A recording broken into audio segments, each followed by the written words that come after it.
넷플릭스에 그 키퍼 테스트라는 것이 있답니다. TV쇼가 아니고 드라마가 아니고 인사 정책이죠. HR policy인데 예를 들면 이런 겁니다. 매니저들이 직원을 볼 때 스스로에게 물어보라는 거예요. 만약 이 사람이 오늘 그만두겠다고 나한테 2weeks notice를 주면 내가 과연 이 사람을 붙잡을까 생각해 보라는 겁니다. 이 사람에 대해서 그동안 같이 일했으니까 다 알고 있잖아요.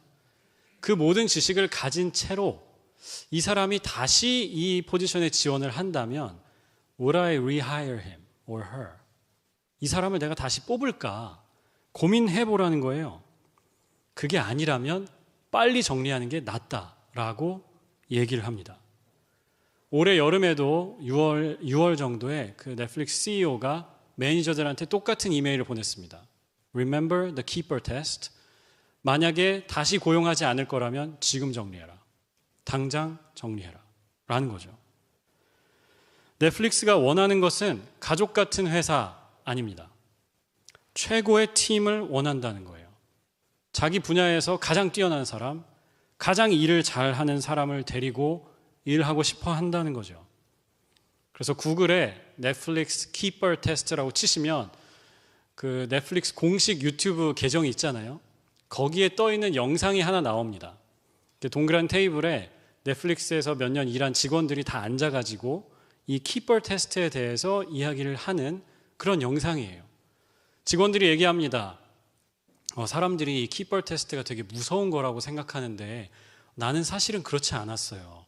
나한테는 긍정적으로 작용했어요 라는 거짓말을 하면서 사람들이 이 키퍼 테스트에 대한 안 좋은 소문이 있다는 걸 알고서 제작한 그런 티가 팍팍 나는 영상이 유튜브에 있어요. 이 세상을 살면서 우리가 항상 이 퍼포먼스의 압박을 느끼면서 살아요. 내가 속한 집단에서 책임감 있게 행동해야 되고요. 그뿐만 아니라 내가 어떤 공헌을 하고 있느냐. What contribution am I making for this community? 돈 받는 직장에서는 성과를 내야 하죠. 학생은 학점으로 자기를 증명해야 되고요. 스펙 잘 쌓아야 되고요. 연구하시는 분들은 실적이 필요합니다. 어디 저널에 아티클이라도 내고요. 북 리뷰라도 쓰고 책을 한 권 다 못 쓸 거면 한 챕터라도 써야죠. 자녀를 교육하면서 부모님들도 이런 압박을 느낀다고 생각을 합니다. 요즘에 오은영 박사님이나 교육 전문가들이 TV에 되게 많이 나오잖아요. 저도 가끔 보거든요. 금쪽 상담소 이런 거 보고. 그런데 아이를 키우는 게 오히려 더 어려워진 것 같다는 생각을 해요. 왜냐? 물론 아이들에게 더 좋은 환경이 됐죠. 그런데 부모들이 느끼는 그 심리적 압박이 우리 애가 잘하고 있나? 내가 지금 좋은 부모로 아이를 키우고 있나? 라는 생각을 끊임없이 하게 해요. 기준이 올라간 겁니다. 저는 사실은 다 같은 고민이라고 생각합니다. 내가 하고 있는 일을 통해서 내 존재 가치를 증명하려고 하는 겁니다. 저 이만큼 똑똑한 사람입니다. I know what I am doing. 저 이것도 할 수 있고 이것도 할 수 있고 저것도 할 수 있어요. 제가 하는 일에 대해서 높은 기준을 가진 사람입니다. 그 self improvement에 대해서 이야기를 많이 하지요. 자기 개발, self development, self improvement 얘기를 많이 해요. 나를 어떻게 하면 계속 성장시킬 수 있을까? 내가 가진 스킬을 어떻게 개발할 수 있을까? 네트워크도 내가 지금 저 사람하고 좀 연결이 됐으면 좋겠는데 그 사람들을 알았으면 좋겠는데 어떻게 하면 연결이 될 수 있을까? self-improvement에 관한 질문이죠.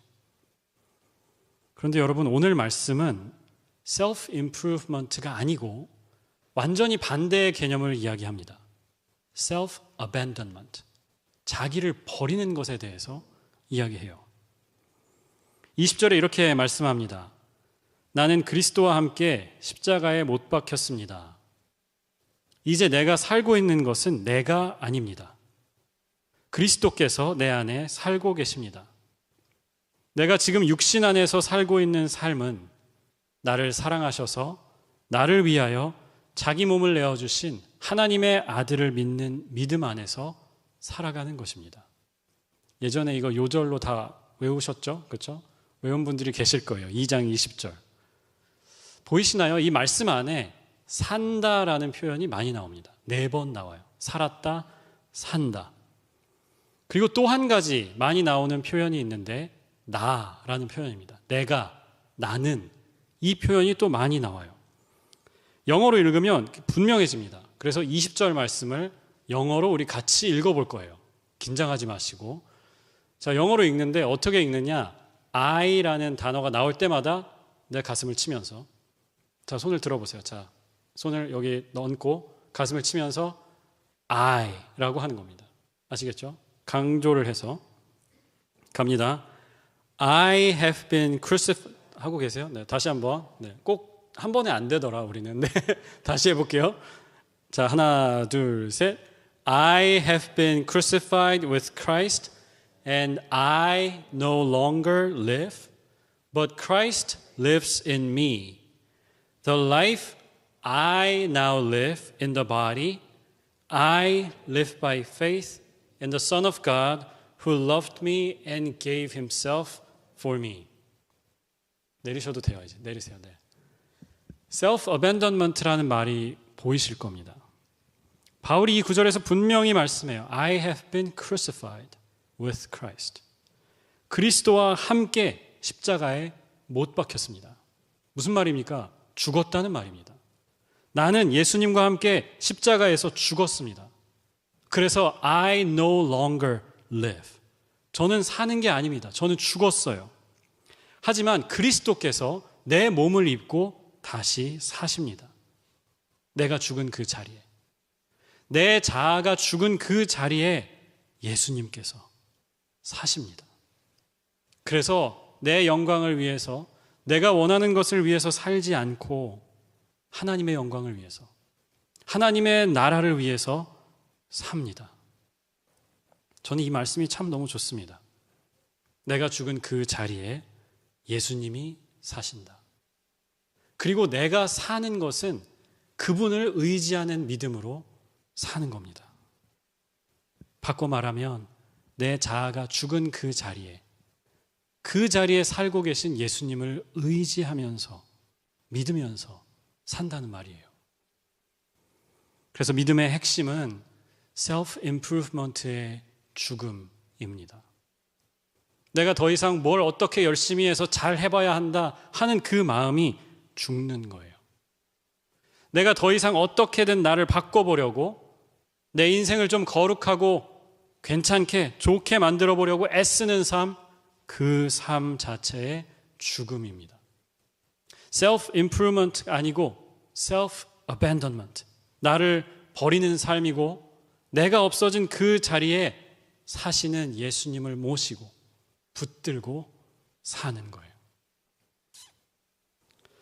갈라디아 교회는 바울의 1차 전도 여행 때 시작된 교회였습니다. 지금의 터키 중앙부이고요. 이 당시에는 아나톨리아라는 지명으로 불렸던 큰 지역이었어요. 그래서 아마 갈라디아 교회 하나에 보낸 것이 아니라 예를 들면 시카고 지역에 보내는 편지로 갈라디아 지역에 보냈던 것 같아요. 넓은 지역이었던 만큼 이 교인의 구성이 다양했습니다. 유대인으로 믿음에 이르게 된 교인들도 있었지만 이방인들이 더 많았어요. 다양한 문화에서 온 여러 사람들이 함께 세운 교회였습니다. 교회가 성장했습니다. 교회가 여러 개가 또 생기고, 그런데 그 중에 몇몇 기독교인들이 이 갈라디아 지방으로 와요. 그리고 갈라디아 교회에 출석하기 시작합니다.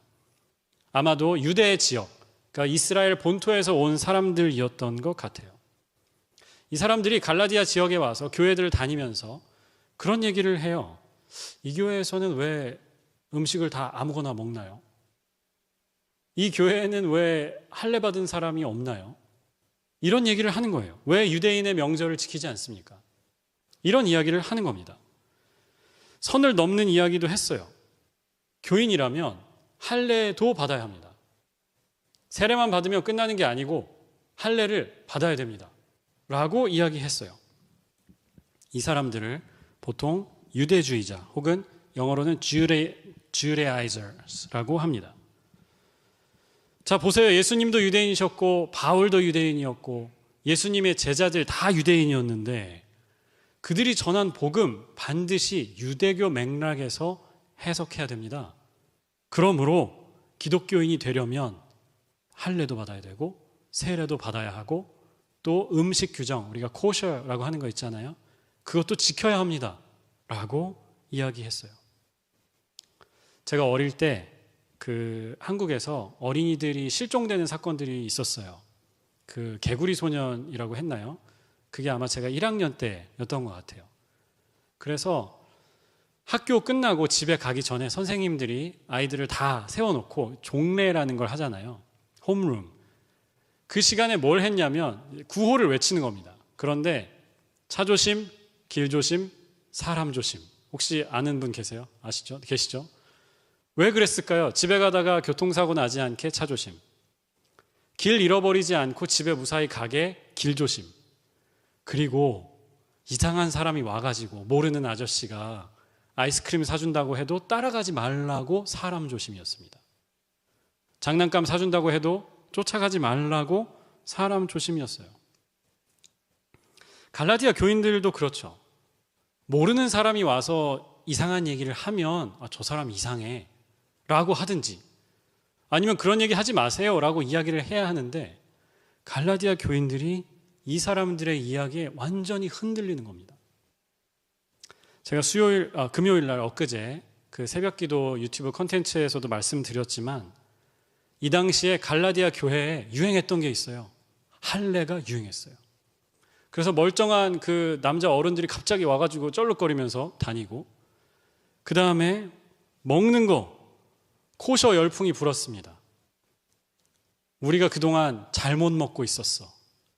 우리가 그동안 부정한 음식을 먹었어. 이러면서 레위기 스터디 그룹도 생기고요. 같이 레위기를 공부하고 음식을 뭘 해먹으면 거룩한 음식을 해먹을 수 있을까 고민하기 시작했어요. 안 지키는 사람들 정죄하고요. 부정하다고 피해 다니기 시작했어요. 아까 20절에 이렇게 말씀했잖아요. 나는 그리스도와 함께 십자가에 못 박혔습니다. 이제 나는 죽었고 내 안에 그리스도께서 사십니다 라고 했는데 갈라디아 사람들은 거꾸로 가고 있는 겁니다. 내 안에 죽어있던 내가 부활해서 살아계신 예수님을 없애고 그 자리에 내가 다시 앉는 거죠. 율법을 통해서 구원을 얻어보려고 하고 있어요. 하나님은 너를 버리면 의를 주신다고 하셨는데 은혜를 주신다고 하셨는데 self-abandonment를 버리고 다시 self-improvement로 돌아간 거죠. 이 모든 과정을 지켜보는 바울이 21절에 이렇게 말씀해요. 나는 하나님의 은혜를 헛되게 하지 않습니다. 나는 하나님의 은혜를 헛되게 하지 않습니다. 의롭다 하시는 것이, 구원을 주시는 것이 율법으로 되는 것이라면 예수님이 헛되게 죽으셨습니다. 그리스도의 십자가는 아무 쓸모가 없습니다. 주님의 죽음은 아무 소용이 없습니다. 이렇게 말하는 거죠. 갈라디아서의 주제를 한마디로 요약하는 절이 있어요. 갈라디아서 5장 1절입니다. 이렇게 되어 있죠. 그리스도께서 우리를 해방시켜 주셔서 자유를 누리게 하셨습니다. 그러므로 굳게 서서 다시는 종살이의 멍에를 매지 마십시오. 굳게 서서 다시는 종노릇하지 마십시오. 그 이전 상태로 돌아가지 마십시오. 라고 하는 거예요. 이런 질문을 드리고 싶어요. 구원은 얻는 건가요? 받는 건가요? 그러니까 is salvation something you earn, you work for? 내가 열심히 일해가지고 버는 건가요? 아니면 is it something you receive? 받는 건가요? 만약 구원이 얻는 거면요, 버는 거면 내가 중요합니다. 내가 뭘 해야 할까? 그것을 얻기 위해서, 그 목표를 달성하기 위해서 내가 지금 뭘 해야 할까? 타겟 데이트는 언제고 거기에 다다르기 위해서 내가 어떤 것들을 해야 할까? 아마 설교 시간에 그런 이야기를 하고 있을 거예요. 그런데 만약에 구원이 받는 것이라면요, 우리는 구원을 주시는 분에 대해서 이야기할 겁니다. 우리를 구원하시는 이 하나님이란 분이 도대체 어떤 분인가? 어떤 마음으로 우리를 이렇게 사랑하시는가? 그 얘기를 하고 있을 거예요. 출애굽기에 보면 하나님이 이스라엘을 정말 강한 손으로 구출하시죠. 이집트의 종살이에서 구출하세요. 이스라엘 백성이 얼마나 기분이 좋았을까요? 막 흥분했을 겁니다. 이야, 하나님이 그 10가지 재앙으로 이집트의 그 신들을 상대하시잖아요. 신들을 다 무찌르시고 마지막에 홍해가 갈라져가지고 바다를 맨 땅처럼 걸어서 건넙니다. 얼마나 좋았겠어요. 노래가 절로 나왔을 거예요. 이야, 하나님이 우리를 인도하시네. 이전에 그 아픔은 다 끝이 났네. 이제는 좋은 일만 있겠네. 꽃길만 걷겠네. 했는데 어떻게 됐나요? 꽃길이 아니라 사막길이 나왔어요. 광야길이 나왔어요. 16장에 가면, 출애굽기 16장에 이스라엘이 불평을 하죠. 차라리 우리가 이집트 땅 거기 고기 가마 곁에, 그러니까 그릴 옆에 앉아가지고 배불리 음식을 먹던 그때, 제가 패러프레이즈를 좀 하면 그때 그냥 딱 죽었으면 좋았는데 라고 불평을 합니다. 여기 먹을 것도 없는 사막 한가운데 이 많은 사람들 다 데려다가 결국은 굶어 죽이려고 이런다고 불평을 했어요. 하나님께서 그들에게 만나와 메추라기를 주시잖아요. 먹이시잖아요. 저는 이 두 가지가 구원에 관한 정말 절묘한 비유라고 생각합니다. 이집트의 고기가마, 이집트의 그 그릴, 스모커. 너무 제가 바베큐를 좋아해가지고 생각만 해도 이렇게 행복하네요. 네. 그 다음에 이쪽에는 하나님이 주시는 만나와 메추라기. 만나와 메추라기는 받는 겁니다. 내가 열심히 농사해가지고 막 새를 키워가지고 먹는 게 아니에요. 하나님이 은혜로 주시는 겁니다. 받는 거예요. 그런데 고기가마는 어떻습니까? 고기를 먹는 그 순간은 좋아요. 그런데 고기를 뺀 그 나머지 모든 순간은 지옥이에요. 노예로 무시당하고 정당한 노동에 대한 대가를 받는 것이 아니죠. 착취당하는 거예요. 애들은 무슨 죄입니까? 내 자식으로 태어났다는 것 때문에, 히브리인이라는 것 때문에 평생 그렇게 살아야 된다는 게 얼마나 슬픈 일이에요. 이 두 가지를 어떻게 비교할 수 있습니까, 지금? 그런데 이스라엘은 이 두 가지를 비교하면서 하나님 앞에 불평합니다. 아, 예전에 이집트에서 내가 일 못한다고 채찍 맞을 때 그립다. 그런 얘기 하고 있는 거잖아요, 지금. 아, 내가 그때 미래에 대해서 뭐 소망이고 꿈이고 아무것도 없고 그냥 평생 뼈 빠지게 노역만 하면 됐는데 그때가 참 그립다. 이런 얘기를 하고 있는 거예요. 여리고 성도 마찬가지입니다. 하나님이 여리고 성을 무너뜨리시죠.